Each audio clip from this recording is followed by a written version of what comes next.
ذرا ہم سوچیں کہ جب ہمارے ہاتھ سے ہمارا ایک مہنگا سا فون گر جاتا ہے ہمیں کتنی تکلیف ہوتی ہے۔ ہم اس فون کو اٹھانے سے پہلے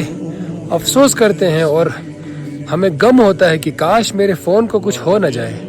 بہت تکلیف میں ہوتے ہیں ہم۔ اور ذرا ہم سوچیں کہ کیا جب ہماری نماز چھوٹتی ہے، کیا ہمارا جب آخرت کا نقصان ہوتا ہے، کیا ہمیں افسوس ہوتا ہے، کیا ہمیں غم ہوتا ہے کہ حضور صلی اللہ علیہ وسلم نے فرمایا کہ جس شخص کی جان بوجھ کر نماز قضا ہو جائے اس کے لیے بتایا ہے کہ 2,88,00,000 کے قریب دن ہیں جو وہ جہنم میں گزارے گا، کہ کتنی مشکل بات بتائی جا رہی ہے۔ اور جب ہمارا مہنگا سا آئی فون یا سیمسنگ یا کوئی اور فون جب وہ ہاتھ سے گرتا ہے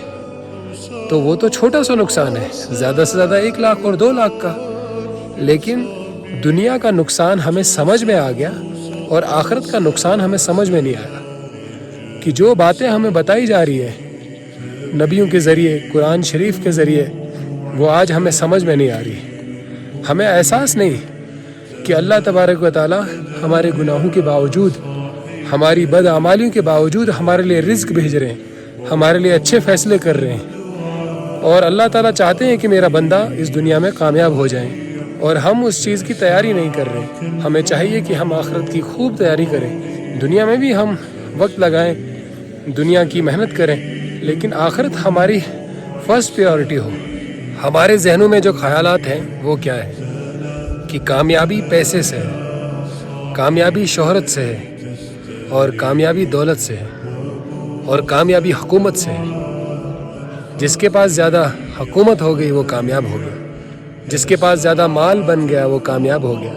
اور جس کے پاس زیادہ پیسہ ہو گیا وہ کامیاب ہو گیا۔ جس چیز کے بارے میں انسان سوچے گا ویسے ہی انسان کے عمل بنیں گے، اور یہ بات سوچ کر ہم سب سے بڑے دھوکے میں ہیں۔ اور یہ بات ہم یاد رکھیں کہ کامیابی ایمان اور اعمال صالحہ سے ہے، جس کے لیے اللہ تعالیٰ نے قرآن میں ارشاد فرمایا کہ ہم نے انسان اور جنات کو اپنی عبادت کے لیے پیدا کیا ہے۔ ہم تو کچھ الگ ہی خیال میں ہیں، لہٰذا ہم اس بات پر غور کریں کہ کامیابی صرف ایمان اور اعمال صالحہ میں ہے، جس کے بارے میں اللہ تبارک و تعالیٰ موت کے بعد ہم سے پوچھیں گے۔ سارے نبیوں سے افضل ہمارا نبی جناب محمد صلی اللہ علیہ وسلم، بے شک اس بات میں کوئی شک نہیں، لیکن اگر ہم غور کریں کہ محمد صلی اللہ علیہ وسلم نے، اللہ نے ہم پر کیا ذمہ داری ڈالی ہے،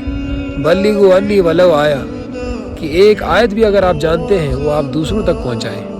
حجۃ الوداع پہ محمد صلی اللہ علیہ وسلم نے سارے صحابہ سے مخاطب ہو کر کہا، اے میرے صحابہ، میں نے دین آپ تک پہنچا دیا، اب آپ کی ذمہ داری ہے کہ آپ پورے عالم میں پھیل جاؤ اس دین کی محنت کو لے کر، اور امت کے ہر ایک فرد پر، ہر ایک انسان کی یہ ذمہ داری ہے کہ ان دین کی باتوں کو، حدیث کو، قرآن کو دوسروں تک پہنچائیں، نیکی کا حکم دیں اور برائی سے روکیں۔ اور محمد صلی اللہ علیہ وسلم کی حدیث میں ایک بات ہے کہ آپ میں ایک جماعت ایسی ہونی چاہیے جو نیکی کا حکم کرے اور برائی سے روکے۔ بتاؤ ہم میں آج کتنے ایسے لوگ ہیں کہ ہم نیکی کا حکم کرتے ہیں، بلکہ اللہ معاف فرمائے ہمارے تو ایسے حالات ہیں ہم خود بھی برائی کرتے ہیں اور برائی ہی کی دعوت دیتے ہیں کہ آپ سب لوگ برے کام کرو، اللہ معاف فرمائے۔ بتاؤ ایسی امت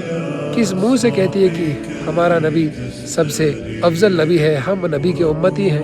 ہمیں کوئی حق نہیں۔ اللہ ہمیں معاف فرمائے۔ اس ویڈیو کو زیادہ سے زیادہ شیئر کریں تاکہ ہمارے سارے مسلمان بھائیوں کو یہ تھوڑا احساس ہو